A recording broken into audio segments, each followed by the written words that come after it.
This is about to blow your mind. An alliance of all the powers on Earth, open and hidden, decided that the individual freedoms could no longer be tolerated in the interest of the preservation of the human race. They believed the common man could not be trusted. Studies were done to determine a method to arrest the population explosion before the point of no return would be reached. It was determined that an immediate attack on the problem would involve 2 points of intervention. The first was to lower the birth rate. The second was to increase the death rate. To lower the birth rate, several programs were put into motion.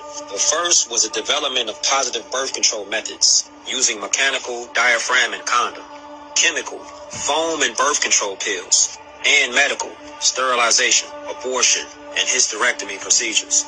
These were developed and implemented.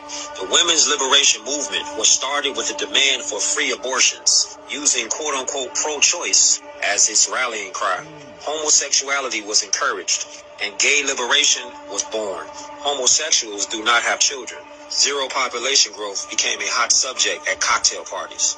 Individual freedom, the heat of the moment, religion, and the old blue laws sabotaged these efforts. And while zero population growth became a reality in some areas, population increased rapidly in others. Pay attention.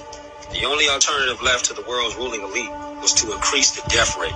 This was a difficult thing to do, as no one wanted to pick people out of a crowd and line them up for execution. Neither did they relish the possible consequences of an enraged public upon discovering that they were being systematically murdered.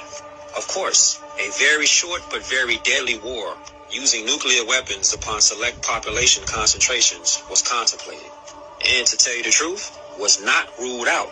The fact that such a population control was even contemplated confirmed the worst fears of those who participated in the 1957 study. War was put on the back burner to simmer, but may become a reality. In the meantime, something else had to be done that would absolve the decision makers of guilt and place the blame on those who did not lead clean lives, something that could be blamed upon Mother Nature.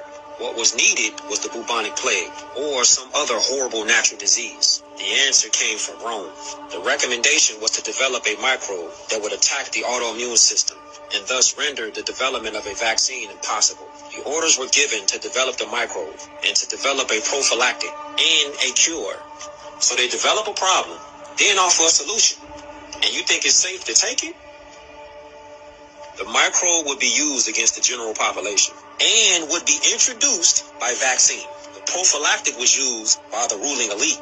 The cure will be administered to the survivors when it's decided that enough people have died. The cure will be announced as newly developed when, in fact, it has existed from the beginning.